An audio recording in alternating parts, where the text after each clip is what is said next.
You ghetto trash don't belong in civilized restaurants. Marcus Rivera blocks Maya Thompson from entering the dining room, his arm stretched across the doorway like a bouncer. Maya holds her reservation confirmation. Simple black dress, pearl necklace, understated elegance. Sir, I have a 7:30 reservation. Fake reservation. You people always try this scam. Marcus rips the paper from her hands and tears it in half. I'm calling the police for attempted fraud. The hostess nods eagerly. Should I dial 911 now? Do it. Trespassing and fraudulent documentation. Marcus's voice carries across the packed restaurant. We press full charges. Maya stands perfectly still as every diner turns to stare. A teenager at table 4 starts recording. Marcus pulls out his phone. Yes, police. We need someone arrested for restaurant fraud at Prime Reserve. Have you ever been judged so completely wrong that the person's assumption destroyed their entire career? 7:32 p.m., 18 minutes until business partners arrive. The police dispatcher's voice crackles through Marcus's phone speaker, loud enough for nearby tables to hear. What's the nature of the complaint? Attempted dining fraud. Subject refuses to leave after presenting fake documentation. Marcus paces behind the hostess stand, performing for his audience. She's becoming aggressive and disturbing our guests. Maya hasn't moved. Her hands remain folded, reservation fragments scattered at her feet like confetti. Jessica, the 20-something hostess, whispers to approaching customers, "Sorry for the drama. We're handling a situation with someone who tried to scam us." The couple, white, well-dressed, clearly regulars, nod knowingly. The woman glances at Maya with undisguised disgust. How long until officers arrive? Marcus asked the dispatcher. 15 to 20 minutes, sir. Perfect timing. Marcus ends the call and announces to the dining room, police are en route. This individual will be removed shortly. Scattered applause from table 12. An elderly man raises his wine glass in approval. Maya checks her phone discreetly. 7:34 p.m. Her screen shows 17 missed notifications from Thompson Acquisition Team. The most recent text reads, ETA 7:50 p.m., conference room reserved. $2.3 million documents ready for signature. She scrolls to another message from corporate legal. Board emergency session moved to 8 p.m. Your presence is required for the Pinnacle expansion vote. Maya's fingers hover over the keypad. One call could end this instantly. Instead, she powers off the screen and slips the phone into her small black clutch, the same clutch containing a black Amex Centurion card and boarding pass marked First Class, ATL to LAX. Near the window, Sarah Carter discreetly starts her Facebook live stream. Her phone screen shows live, discrimination happening right now at Prime Reserve Atlanta. Y'all, I'm literally watching this restaurant manager call the police on a black woman for existing. Sarah whispers into her phone. She's been nothing but polite, and he's treating her like a criminal. The viewer count climbs. 47, 156, 334 people watching. Comments flood in. What restaurant is this? This is disgusting. Good for the manager. Finally someone with standards. Where in Atlanta? I'm calling the news. Sarah angles her camera to capture Maya's composed demeanor versus Marcus's theatrical hostility. Marcus notices Sarah's phone pointed in his direction. He strides over to her table, all smiles and professional charm. Ma'am, I'm going to need you to stop recording. This is a private establishment and we have policies about filming other guests. I'm filming you, not her. Sarah replies steadily. Company policy prohibits unauthorized recording. I'll have to ask you to delete that footage. Sarah's boyfriend, Kevin, shifts uncomfortably. Maybe we should just... No. Sarah keeps recording. This is a public space and I'm documenting what appears to be racial profiling. Marcus's smile vanishes. Sir, I suggest you control your girlfriend before this becomes a problem for both of you. The threat hangs heavy. Kevin tugs Sarah's arm. Come on, let's just pay and leave. But Sarah's live stream has hit 1,200 viewers. She's not stopping now. In the kitchen, line cook Jerome Washington watches through the service window. He's one of only 3 black employees in the entire restaurant. All kitchen staff, none front of house. This is messed up, he mutters to sous chef Maria Santos. Maria shrugs. Marcus runs a tight ship. He knows who belongs here and who doesn't. She's not doing anything wrong. You want to keep your job, Jerome? Stay out of front of house business. Jerome's hands clench around his knife handle, but he stays silent. He has 2 kids and rent due Monday. At table 6, Margaret Willis stage whispers to her husband, "I've seen this before. They scout expensive restaurants, make fake reservations, then cause scenes when they're rightfully refused service." Her husband, Tom, nods gravely. "Insurance scam, probably. Sue the restaurant for discrimination." Neither has heard Maya speak beyond asking about her reservation. Neither knows anything about her background, employment, or intentions, but they've constructed an entire narrative based solely on her appearance and Marcus's accusations. At table 15, a young black couple keeps their heads down, focusing intently on their appetizers. The woman touches her partner's hand under the table, a silent signal to stay invisible, stay safe. Maya shifts slightly, and her blazer falls open. For just a moment, a small gold pin becomes visible on her lapel, the Pinnacle Hospitality Group logo, worn only by board members and C-suite executives. No one notices except the busboy clearing table 9. He pauses, squinting. He's worked restaurants for 15 years and recognizes that pin. But Maya adjusts her jacket, and the moment passes. She opens her small leather portfolio to review documents while waiting. The papers inside are partially visible. Acquisition agreement and Pinnacle Hospitality Group letterhead figures in the millions. A server passing with water refills catches a glimpse but assumes they're fake, props to support whatever scam Maya's running. Marcus returns to the hostess station, energized by his performance. He pulls out a laminated card and reads aloud for nearby diners to hear. Georgia state law clearly permits business owners to refuse service to individuals who present fraudulent documentation or engage in suspicious behavior threatening the safety and comfort of legitimate patrons. He's practiced this speech. I used it before. Jessica nods eagerly. Should I start a written incident report? Absolutely. Document everything. Her appearance, demeanor, and fake reservation. When this goes to court, we'll have bulletproof documentation of attempted fraud. Maya's phone buzzes again. Text from board member Harrison. Maya, where are you? We need your vote on the Morrison chain acquisition. The shareholder meeting starts in 30 minutes. She glances at the message, then at Marcus, who's now explaining to curious diners how restaurant fraud has become an epidemic in upscale establishments. 7:41 p.m. 9 minutes until her business partners arrive.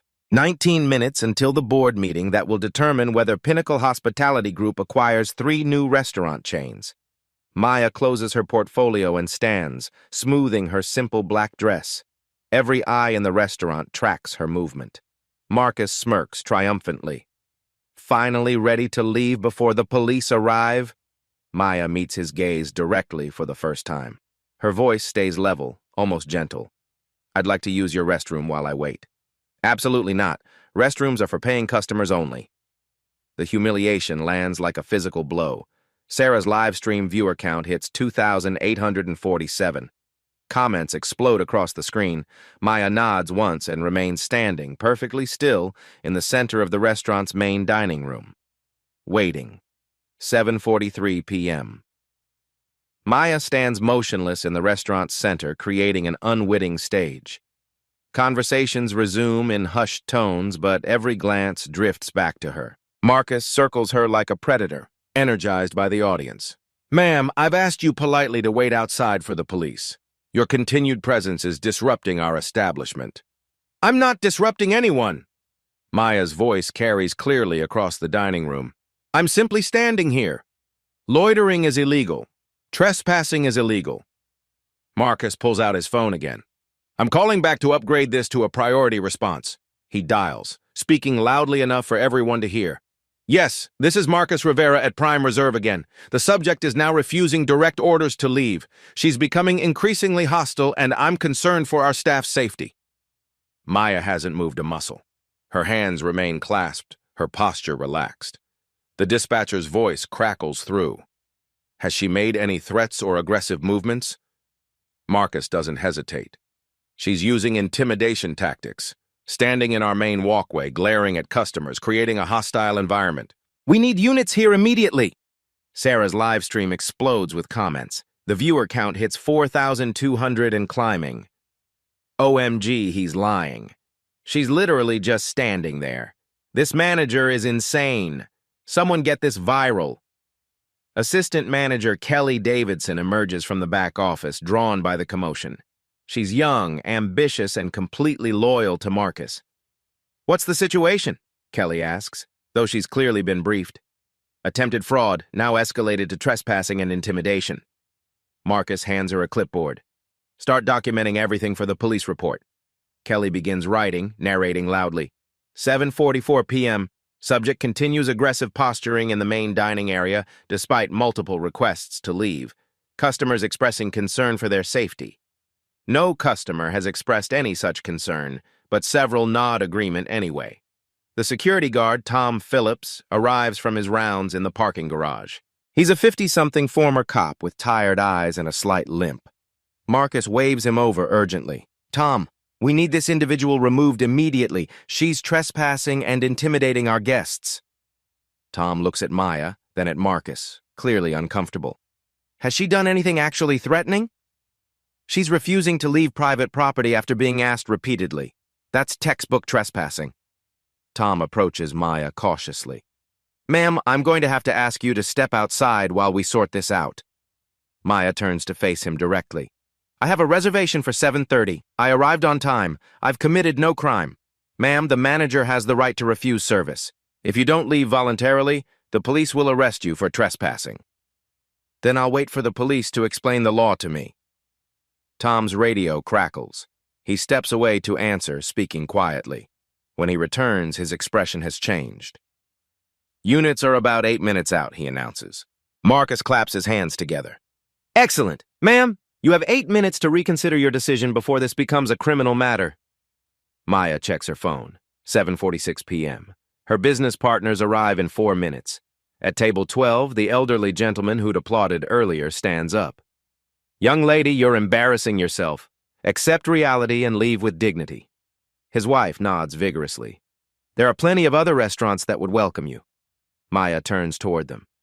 "Which restaurants would those be, sir?" The directness of her question catches him off guard. "Well, there are many fine establishments." "Please be specific. Which restaurants do you believe would welcome me?" The man's face reddens. "That's not... You're twisting my words. I'm asking for clarification. You suggested there are restaurants that would welcome me. I'd like to know which ones you had in mind." The dining room falls silent. The elderly man sits down abruptly, unable to answer without revealing his assumptions. Margaret Willis from table 6 fills the silence. "Honey, you need to understand how this looks. Walking into an upscale restaurant without proper attire, presenting questionable documentation." "What about my attire is improper?" Maya asks calmly. Margaret gestures vaguely. "Well, it's just, casual." Maya glances around the room. 3 men wear jeans. 2 women sport athleisure wear. A teenager at table 8 wears a graphic t-shirt and sneakers. "I see several other diners in casual attire. Are they also inappropriately dressed?" Margaret's mouth opens and closes soundlessly. Kelly interrupts, reading from her clipboard. 7:47 p.m. Subject now attempting to manipulate and confuse customers through aggressive questioning tactics. Maya's phone buzzes. Text message from David Carter, acquisition lead. "Pulling into valet now. Traffic was brutal. See you in 2 minutes." Another message from Patricia Williams, legal. "Contract amendments complete. Ready for your signature and board presentation." Maya powers off her phone and slips it away. Marcus notices the gesture. "Oh, now you're receiving instructions from your accomplices? This is clearly a coordinated effort." Accomplice to what crime exactly? Attempted fraud. Conspiracy to defraud a business establishment. Sarah's live stream now has 7,800 viewers. Comments stream past faster than she can read them. Someone has identified the restaurant's location and posted the phone number. The comment section fills with outraged viewers promising to call. Jerome, the line cook, watches through the kitchen window as his shift supervisor approaches Maya from behind. "Excuse me, miss," the supervisor says quietly. "I'm going to need you to move away from the main walkway. You're creating a fire hazard." Maya steps 2 feet to the left, still clearly visible to the entire room. "Thank you," the supervisor says, then retreats quickly to the kitchen. Marcus scowls. This isn't going according to plan. Maya hasn't raised her voice, made threats, or given him any ammunition for his police report. Tom's radio squawks again. Unit 47 to Prime Reserve, ETA 4 minutes. Copy that. Tom responds, then addresses the room. Police will be here shortly to resolve this situation. Maya nods acknowledgement but remains standing. Kelly continues her performance documentation. 7:49 p.m. The subject shows no remorse for disrupting business operations. Appears to be waiting for unknown associates to arrive. Unknown associates.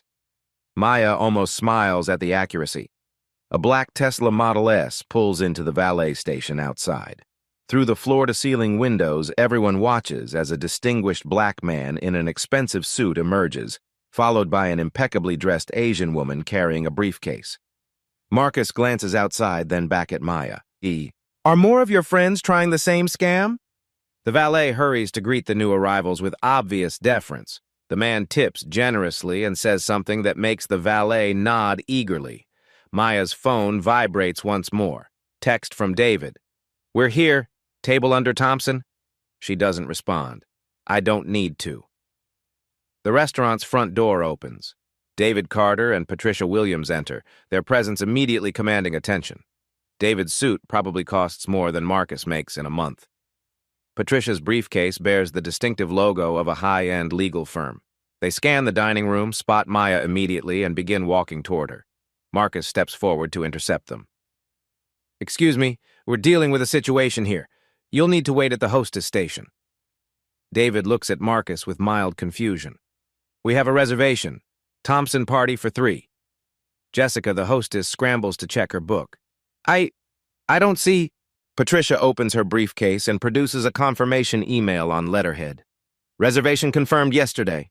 Table for 3 at 7:50 p.m. Jessica stares at the document, then at Maya, then at Marcus. Her face goes completely white. The realization hits Marcus like a freight train. His confident smirk evaporates. Maya Thompson. The reservation was real, but it's too late. Tom's radio crackles one final time. Unit 47 on scene. Blue and red lights flash through the restaurant's windows as 2 police officers enter Prime Reserve. The dining room holds its collective breath. Officer Martinez, a veteran with 20 years on the force, surveys the scene. Officer Thompson, no relation to Maya, follows close behind, hand resting casually on her radio. Marcus rushes forward, his confidence restored by official backup. Officers, thank you for responding so quickly. We have a trespassing situation with this individual. He points at Maya. She's been refusing to leave for over 15 minutes. Officer Martinez approaches Maya, who remains perfectly still in the center of the dining room. Ma'am, I'm going to need you to step outside so we can discuss this situation. Maya looks at the officer, then at Marcus, then at her business partners who stand frozen near the entrance. David's jaw is tight with barely controlled anger. Patricia's legal instincts have kicked in. She's already recording on her phone.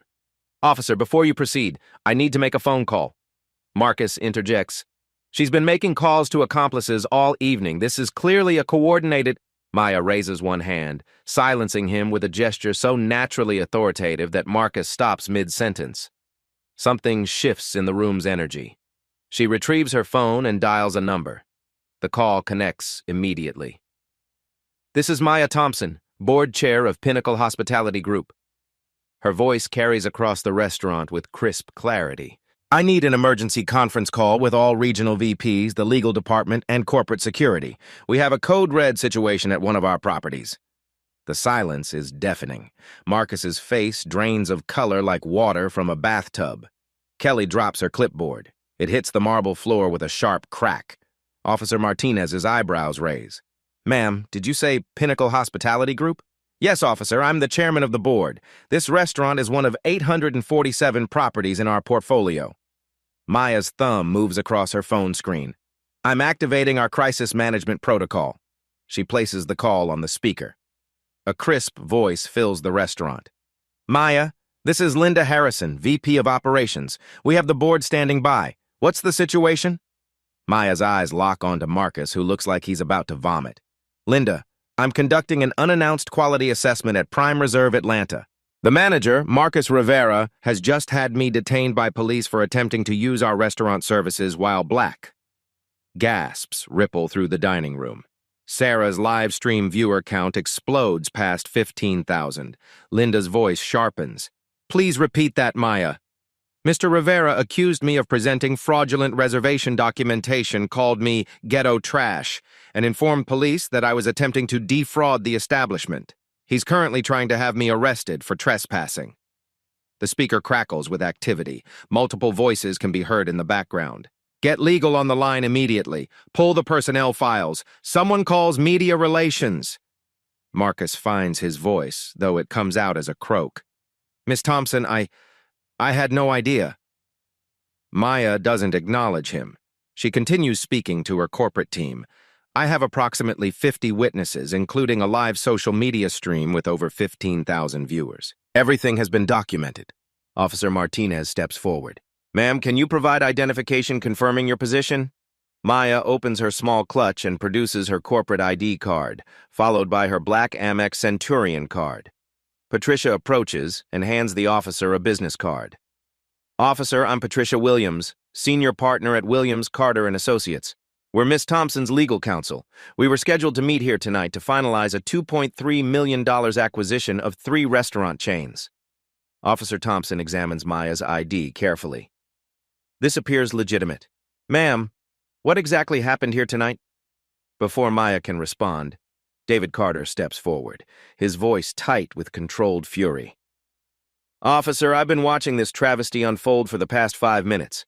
My business partner, one of the most successful restaurateurs in the Southeast, has been publicly humiliated by an employee of her own company. The corporate speaker crackles again. Maya, this is James Morrison, corporate legal. We need to discuss immediate damage control measures. The stock implications alone. Maya holds up her hand. James, I'll call you back in 10 minutes. I need to address the immediate situation first. She ends the call and turns to face the room. Every eye is locked on her. For those who may not understand the situation, let me clarify. Her voice remains calm, almost conversational. 23 minutes ago, I entered this restaurant for a business dinner. I was immediately accused of fraud, publicly humiliated, and threatened with arrest. Not for any action I took, but for assumptions made about my appearance and my right to be here. Marcus stumbles forward. Miss Thompson, please, I can explain. Maya continues as if he hasn't spoken. Mr. Rivera tore up my reservation, called me ghetto trash, accused me of welfare fraud, and suggested I belonged at Walmart instead of here. Her eyes sweep the room. Several customers applauded his behavior. The elderly man from table 12 looks like he wants to disappear into his chair. This restaurant generates approximately $4.2 million in annual revenue, Maya continues. It represents 0.6% of Pinnacle's total portfolio. Mr. Rivera's actions tonight have potentially exposed our company to federal discrimination lawsuits, with damages ranging from $15 to $50 million. Officer Martinez looks at Marcus with a mixture of disbelief and professional disgust. Sir, is what she's saying accurate? Marcus can barely speak. There was a misunderstanding. Kelly finds her voice. We were just following protocol for suspicious... Suspicious? Maya's voice cuts through the air like a blade. What exactly was suspicious about a black woman requesting the table she'd reserved? Silence. Maya opens her leather portfolio and removes a document. Officer, this is tonight's acquisition contract. My signature on this document will add 3 restaurant chains to Pinnacle's portfolio, creating approximately 400 new jobs. She holds up the contract for everyone to see. The total value of this transaction is $2.3 million. Mr. Rivera nearly prevented this deal from proceeding because he assumed I couldn't afford a $30 appetizer. Patricia steps forward with her briefcase open. Officer, we also have corporate documentation showing Miss Thompson's complete authority over this property. She has the legal right to terminate Mr. Rivera's employment immediately. The weight of Maya's true power settles over the room like a heavy blanket. But Maya isn't finished. She turns to address Sarah, who's still live streaming. Ma'am, you've been recording this entire incident? Sarah nods, phone still pointed at Maya. Yes, ma'am. 15,000 people are watching right now. Maya smiles for the first time all evening. Excellent. I want the world to see what happens next. She turns back to Marcus, who's now visibly shaking. Mr. Rivera, you have two choices. Maya Thompson stands in the center of her own restaurant, surrounded by police officers, corporate lawyers, and a dining room full of witnesses. Her voice carries the weight of absolute authority. Mr. Rivera, you have two choices. Resign immediately with a standard reference letter or be terminated for cause with a federal discrimination complaint filed within 48 hours. Marcus's hands tremble as he grips the hostess station for support. Miss Thompson, please. I have a family, a mortgage. I've worked here for 3 years. You should have considered your family before calling a black woman ghetto trash in front of 50 witnesses. Maya's tone remains clinical, devoid of emotion. Your employment contract, Section 12B, specifically prohibits discriminatory conduct. You violated that contract tonight. She retrieves her phone and opens an app labeled Pinnacle Executive Portal. Her fingers move swiftly across the screen. I'm accessing your personnel file now. Maya reads from her phone. Marcus Rivera, hired September 2021, annual salary $68,000, performance reviews consistently marked satisfactory. She looks up. Until tonight. Officer Martinez shifts uncomfortably. Ma'am, while this is clearly an internal company matter, we still need to document the false police report. Maya nods. Of course. Mr. Rivera filed a fraudulent complaint claiming I presented fake documentation and threatened staff. Georgia Code Section the 16th of October 20 classifies false reporting as a misdemeanor punishable by up to 1 year in prison. Marcus's face goes white. I thought... The reservation looks suspicious. The reservation looks suspicious? Maya's voice sharpens. Officer, I'd like you to examine the evidence Mr. Rivera claimed was fraudulent. Patricia Williams approaches with her briefcase. She produces a printout and hands it to Officer Martinez. This is the original reservation confirmation sent from our corporate booking system yesterday at 3:47 p.m. Officer Martinez examines the document. This appears completely legitimate. Company letterhead, confirmation number, official email address. It is legitimate, Maya confirms. Mr. Rivera destroyed valid documentation and filed a false police report based solely on his assumption that a black woman couldn't afford to dine here. She turns to address the room. Ladies and gentlemen, you've witnessed a textbook case of racial profiling. The legal ramifications extend far beyond Mr. Rivera's employment. Maya dials another number on her phone. This is Maya Thompson. Connect me to James Morrison in legal. The call connects within seconds. James, I need immediate filing of a Section 1983 civil rights violation report with the Atlanta Police Department. Yes, tonight.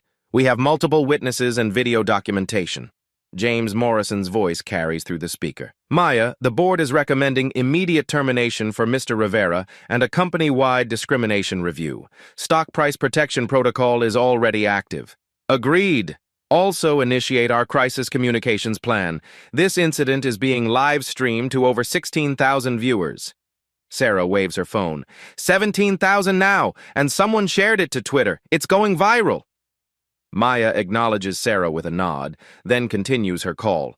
James, I want new corporate policies implemented within 30 days.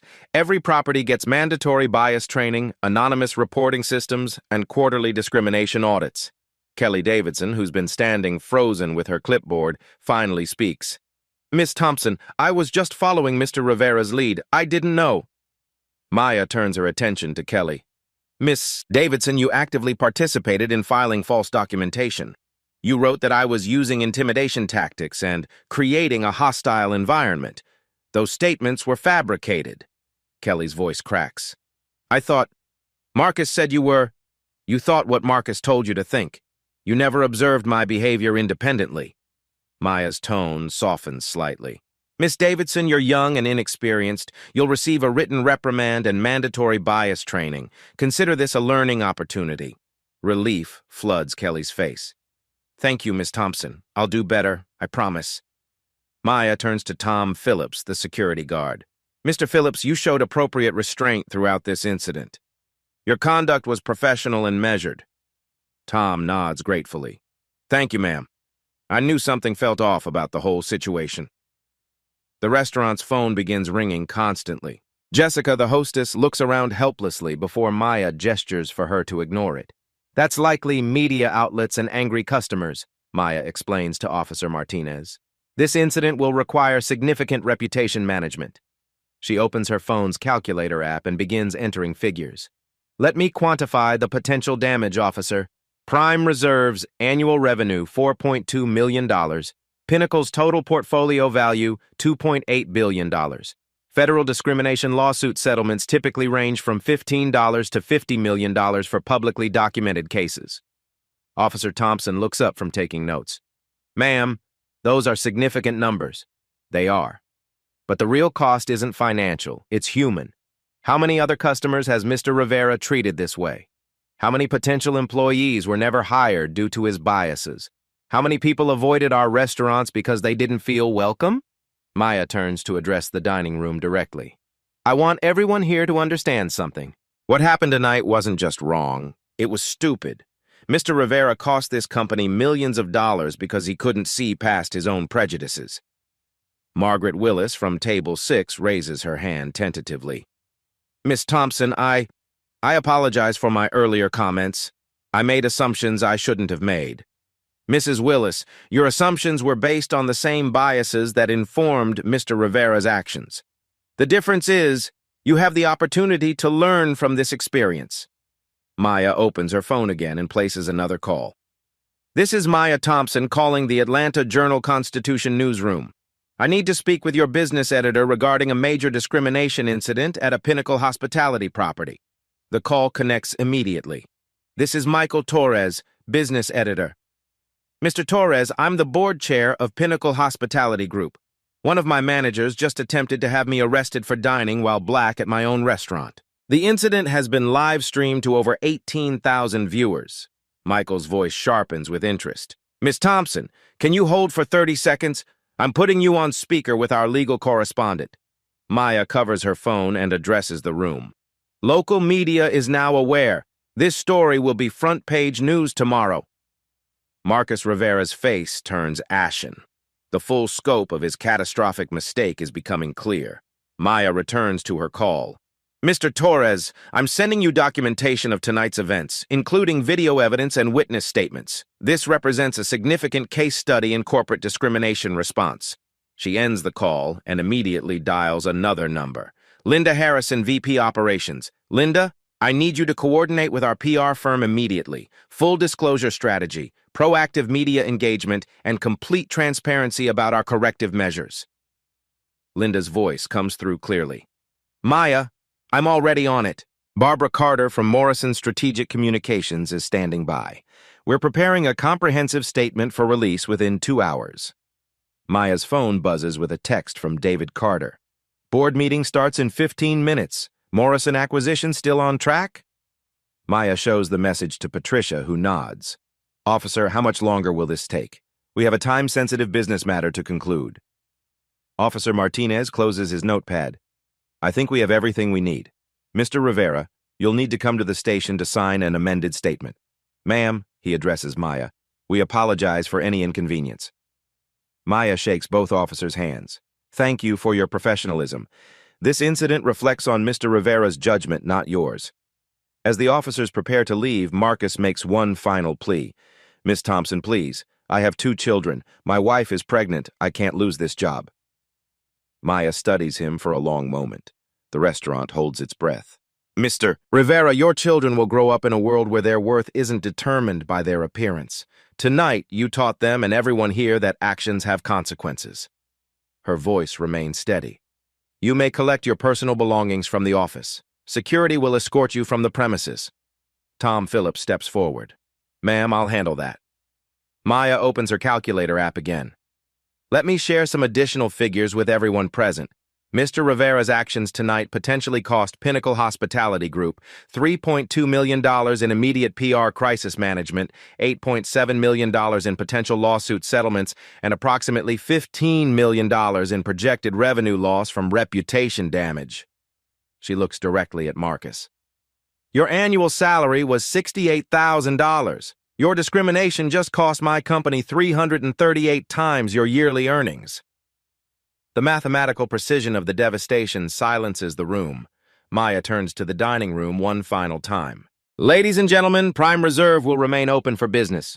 Your meals tonight are complimentary, courtesy of Pinnacle Hospitality Group. We apologize for the disruption. Scattered applause breaks out, led by Sarah, who's still live streaming. The comments on her stream pour in. Justice! Get it, girl! This is how you handle discrimination. Maya opens her portfolio and reviews the acquisition documents. Patricia, David, shall we finish our business? We have a $2.3 million deal to close and a board meeting to attend. David Carter approaches with a slight smile. Maya, I've never seen anyone handle a crisis with such grace under pressure. The Morrison chains are lucky to be joining the Pinnacle family. Patricia opens her briefcase. All amendments are complete. We just need your signature and we can proceed to the board presentation. Maya accepts the pen and signs the documents with steady strokes. Another successful acquisition for Pinnacle. 3 new restaurant chains, 400 new jobs, expanded market presence. She hands the signed contracts to Patricia, then addresses the room once more.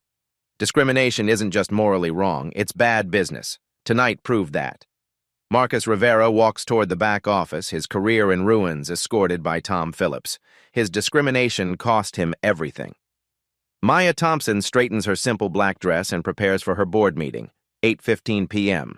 Marcus Rivera clears out his office under Tom Phillips's watchful supervision. His hands shake as he packs 3 years of personal items into a cardboard box. Family photos, a coffee mug reading "World's Best Dad," a small plant his daughter gave him for Father's Day. Each item represents the life he's just destroyed with 20 minutes of prejudice. Take your time, Tom says quietly, but keep it moving. Marcus pauses at his computer, staring at the screensaver photo of his pregnant wife and 2 young children. My kids are going to see this online, aren't they? Tom doesn't answer. There's nothing to say. In the main dining room, Maya addresses her business partners while the remaining customers finish their complimentary meals. David, Patricia, let's move to the private dining room for our board presentation. We have 40 minutes before the West Coast board members log off. Sarah Carter continues live streaming from her table, now with over 22,000 viewers. Y'all, I'm still processing what just happened. This woman just turned the most humiliating situation into a masterclass in corporate leadership. Comments flood her stream. She handled that like a boss. This is what real power looks like. Justice served ice cold. I'm never eating anywhere that isn't Pinnacle owned. In the kitchen, Jerome Washington watches Marcus's departure through the service window. He turns to sous chef Maria Santos, who's been unusually quiet since the revelation. Man, I can't believe the owner was standing right there the whole time, Jerome says. Maria wipes down her station obsessively. I feel sick about what I said earlier, about staying out of the front-of-house business. You didn't know. That's not an excuse. I should have spoken up when I saw something wrong happening. Maria looks directly at Jerome. From now on, we will speak up. Always. Jerome nods. Always. Maya settles into the private dining room with David and Patricia. Her laptop displays the Pinnacle board meeting. 8 executives on video call from various time zones. Ladies and gentlemen, Maya begins, her composure completely restored. Tonight's incident has provided us with an unexpected opportunity to strengthen our corporate culture and competitive position. Board member Harrison speaks first. Maya, the legal team is already drafting new policies. What are your immediate recommendations? Maya opens her portfolio. 3-tier implementation. First, immediate. All properties receive updated anti-discrimination protocols within 72 hours. Second, short-term, mandatory bias training for all management staff within 30 days. Third, long-term, anonymous reporting app deployment and quarterly discrimination audits. Cost projections? Asks CFO Williams. Patricia consults her tablet. Immediate implementation, $2.1 million. Training program, $4.7 million annually. Technology development, $1.3 million initial, $800,000 yearly maintenance. Total first-year investment, $8.9 million, Maya summarizes. Compare that to tonight's potential lawsuit exposure of $50 million, and we're looking at exceptional ROI. David Carter leans forward. Maya, the Morrison acquisition gives us perfect timing. We can implement these policies across 847 existing properties plus 127 new ones simultaneously. Industry leadership and discrimination prevention. Board member Thompson nods approvingly. A competitive advantage through ethical leadership. I like it. Maya's phone buzzes with a text from Linda Harrison, VP Operations. Local news crews arriving. Channel 2, Fox 5, and CNN affiliate. Statement ready for your approval. Maya excuses herself briefly to review the statement on her phone. Pinnacle Hospitality Group announces immediate implementation of industry-leading anti-discrimination policies following tonight's incident at Prime Reserve Atlanta. Board Chair Maya Thompson's personal experience will drive company-wide reforms ensuring every customer receives dignified service regardless of race, gender, or appearance. Zero tolerance for discrimination is now corporate policy. She approves the statement and returns to the board meeting. Media statement approved and released within the hour, Maya reports. Our crisis communications firm projects a positive coverage ratio of 4:1 due to our proactive response. Meanwhile, Kelly Davidson sits in the break room, staring at her written reprimand. The document outlines her mandatory bias training schedule and probationary period. Her phone buzzes with text messages from friends who saw the live stream. Kelly, OMG, was that you on the news? Girl, you almost got fired by the actual owner? You better learn from this. Kelly types back. Worst night of my life, but I deserved it. Learning time. Tom Phillips returns from escorting Marcus out. He approaches Maya in the private dining room during a brief board meeting recess. Miss Thompson, Mr. Rivera is gone. He asked me to give you this. Tom hands Maya a handwritten note on restaurant letterhead. Miss Thompson, I have no excuse for my behavior tonight. My actions were wrong, hurtful, and inexcusable. I hope the changes you're making will prevent other people from experiencing what I put you through. I'm truly sorry. Marcus Rivera. Maya reads the note silently, then folds it and places it in her portfolio. Thank you, Tom. How are you feeling about tonight? Tom considers the question carefully. Ma'am, I've been doing security for 15 years. I've seen a lot of ugly situations, but I've never seen anyone handle ugly with such class. The real test isn't how we handle success, Tom. It's how we respond to adversity. Yes, ma'am. If it's okay to ask, will there be changes for security protocols too? Maya nods. You'll receive training on recognizing and interrupting discriminatory situations. Your job isn't just to protect property, it's to protect people's dignity. Tom straightens. I can handle that responsibility. Back in the main dining room, the evening crowd has largely dispersed, but several customers linger, unwilling to leave this historic moment. The elderly couple from table 12 approaches the hostess station where Jessica is fielding phone calls. Excuse me, the elderly gentleman says to Jessica. Could you please give Miss Thompson our apologies? We were wrong tonight. His wife nods earnestly. We made assumptions we shouldn't have made. We'd like to come back when we can meet her properly. Jessica, who's been answering calls from reporters all evening, manages a small smile. I'll make sure she gets the message. Maya returns to the board meeting for final votes. The Morrison acquisition is complete, she announces. Total portfolio now stands at 974 properties across 23 states. Annual revenue projection, $3.1 billion. Board member Harrison raises his hand. Maya, I move to make you permanent chairman and CEO. Tonight proved we have exceptional leadership. Seconded, calls out 3 board members simultaneously. The vote is unanimous. Maya's phone rings. The local news stations want live interviews. CNN is sending a crew from their Atlanta bureau. The story is going national. Patricia, can you handle media requests? I want to focus on policy implementation. Patricia opens her calendar. We can schedule interviews for tomorrow morning. Tonight should be about internal communications. David Carter closes his laptop. Maya, in 20 years of business partnerships, I've never seen anyone turn crisis into opportunity like you did tonight. Maya stands and smooths her simple black dress, the same outfit that Marcus Rivera deemed inappropriate for his restaurant. David, tonight wasn't about turning a crisis into an opportunity. It was about revealing what was always true. Discrimination is bad business, and dignity is good policy. She gathers her papers and prepares to leave her own restaurant, the restaurant where she was nearly arrested 2 hours ago. Outside, news vans line the street. Camera crews position themselves near the entrance. Tomorrow, this story will lead every local newscast and trend on social media platforms nationwide. Marcus Rivera drives home to face his pregnant wife and explain why he lost his job. Kelly Davidson begins researching bias training programs. Tom Phillips updates his security protocols, and Maya Thompson heads to her car, carrying signed contracts worth $2.3 million and a mandate to transform an entire industry. The quiet power of systemic change. 3 months later, Maya Thompson stands before the National Restaurant Association Conference in Chicago, addressing 2,400 industry leaders.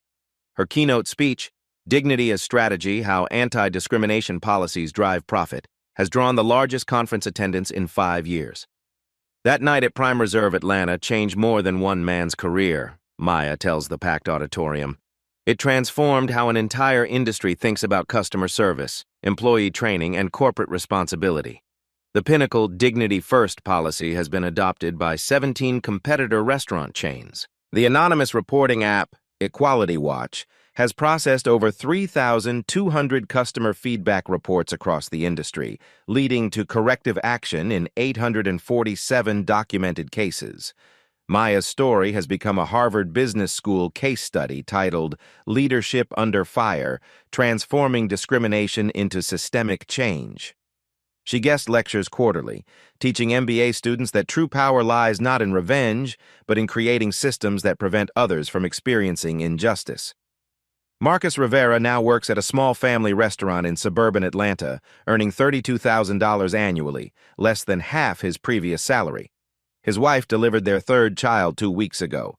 He completes court-mandated bias training every Saturday morning, a condition of his plea agreement for filing a false police report. He's learned to check his assumptions, to see customers as individuals rather than stereotypes. The hard way, hard. Kelly Davidson completed her bias training with distinction and was promoted to assistant manager at Prime Reserve's Sandy Springs location. She's enrolled in Georgia State University's Hospitality Management program, determined to become the kind of leader Maya Thompson exemplified that night. Tom Phillips was promoted to head of security for all Pinnacle properties in the Southeast region. He now trains security personnel on recognizing and interrupting discriminatory behavior. His catchphrase: protect people's dignity first, property second. Jerome Washington left the kitchen and enrolled in culinary school. Pinnacle's new employee advancement program, launched in Maya's name, covers his full tuition. He'll graduate next spring and plans to open his own restaurant, one where everyone feels welcome. Sarah Carter's live stream from that evening has been viewed 2.8 million times across platforms. She's parlayed her citizen journalism into a full-time career covering social justice issues for a major news outlet. She still keeps Maya's business card in her wallet. Prime Reserve Atlanta has become a pilgrimage site of sorts. Customers request Maya Thompson's table, though she never actually sat down that night. Revenue has increased 34% since the incident, driven partly by curiosity and partly by Pinnacle's reputation for inclusive excellence. The restaurant industry has adopted new terminology. The Thompson Standard refers to anti-discrimination policies that prioritize human dignity over profit margins. It's become a competitive advantage. Restaurants advertise their Thompson Standard certification to attract diverse customers. Maya's personal wealth has grown to $847 million, but her greatest achievement isn't financial. It's the 23,000 restaurant employees who've received bias training, the 156 discrimination complaints that were resolved through Equality Watch, and the countless customers who now dine without fear of judgment. She mentors young entrepreneurs through the Thompson Foundation, focusing on women and minorities in the hospitality industry. Her first protege, a 24-year-old black woman from Birmingham, just opened her second restaurant location. Maya still conducts surprise quality assessments at Pinnacle properties, though now she's recognized instantly. Managers compete to exceed Thompson Standard protocols, knowing their board chair might walk through the door at any moment. The next time you witness discrimination, in a restaurant, store, or workplace, remember Maya's story. Real change doesn't happen when we stay silent. It happens when we document, report, and demand better. If you've experienced discrimination, share your story in the comments below. Your voice matters. Your experience can teach others and prevent future incidents. Share this video if you believe every person deserves to be treated with dignity regardless of race, appearance, or perceived social status. Together, we can make the Thompson Standard universal. Subscribe to Black Voices Uncut for more stories of quiet strength overcoming systemic barriers. Hit the bell icon for notifications when we expose injustice and celebrate triumph. Join our community discussion about workplace discrimination and systemic change. Your engagement helps these stories reach people who need to hear them. Remember, the most powerful response to discrimination isn't anger, it's action that creates lasting change. Like this video if Maya's calm leadership inspired you. Comment with your own experiences of bias or moments when someone stood up for justice, because every voice matters in the fight for dignity. The story you heard today wasn't cleaned up. It was told exactly as it happened. At Black Voices Uncut, we believe that's the only way truth can live. If you felt something, hit like, comment, and your reaction, and subscribe. Every week, we bring you voices that refuse to be silenced.